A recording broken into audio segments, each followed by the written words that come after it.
Hi, I'm Charyl. I'm going to present my research on the relationship between women controlling over resources and its impact on their political empowerment. I'll draw evidence from Brazil's conditional cash transfer program called Bolsa Família.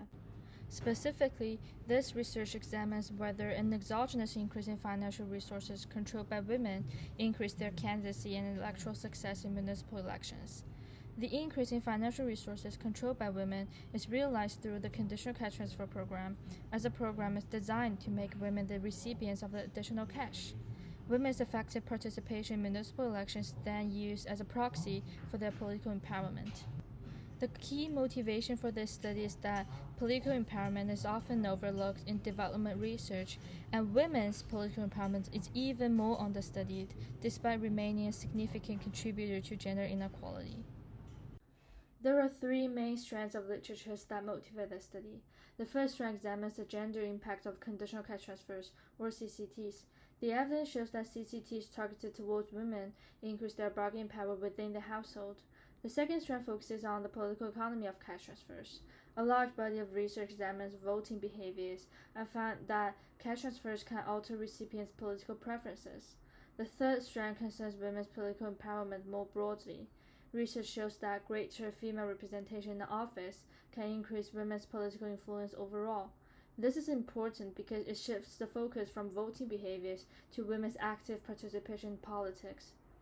This study is therefore novel in that it tries to connect the mechanisms all together, since there have been no studies directly examining whether female-targeted income shocks, specifically through CCTs, translate into stronger political power.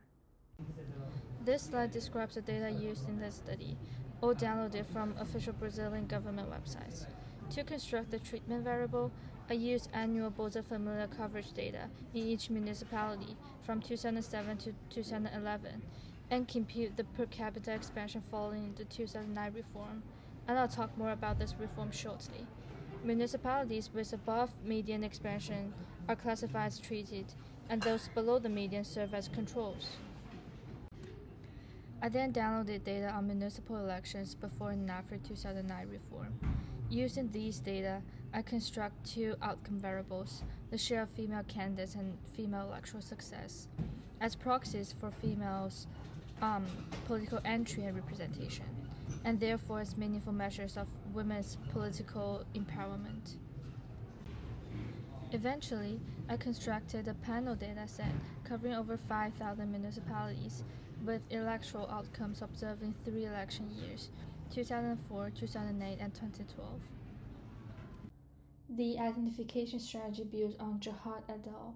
And the 2009 reform recalculated BFP quotas using predetermined demographic formulas, generating plausible exogenous variation and expansion across municipalities. On the left is a baseline DID. Beta captures a differential post-reform change between high and low expansion municipalities. However, baseline GDP per capita strongly predicts treatment. Poorer municipalities expanded more. This motivates the PSM plus DID on the right side. A larger model estimates propensity scores from 5 baseline covariates. CEM matches municipalities within propensity score bands, and the DID is re-estimated on the matched sample with CEM weights. On the left, the balance table shows SMDs dropping from as high as 0.87 to below 0.03 after matching. Moreover, pre-trend tests on the matched sample are both insignificant, supporting parallel trends. On the right are the main estimates. The PSM DID coefficient on the candidacy rate is 0.006, significant at the 5% level. BFP expansion therefore increased the share of female candidates by about 0.6 percentage points. For success rate, the coefficient is essentially zero and insignificant. That is, resources affect participation but not winning.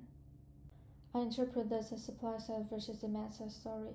Financial resources lower barriers to candidacy, but structural barriers to winning, such as voter preferences, remain unchanged. There are 3 main contributions. First, quasi-experimental evidence linking CCTs to women's political participation. Second, a distinction between entry and success as separate dimensions of empowerment. And finally, the evidence that redistribution alone cannot overcome structural barriers to representation.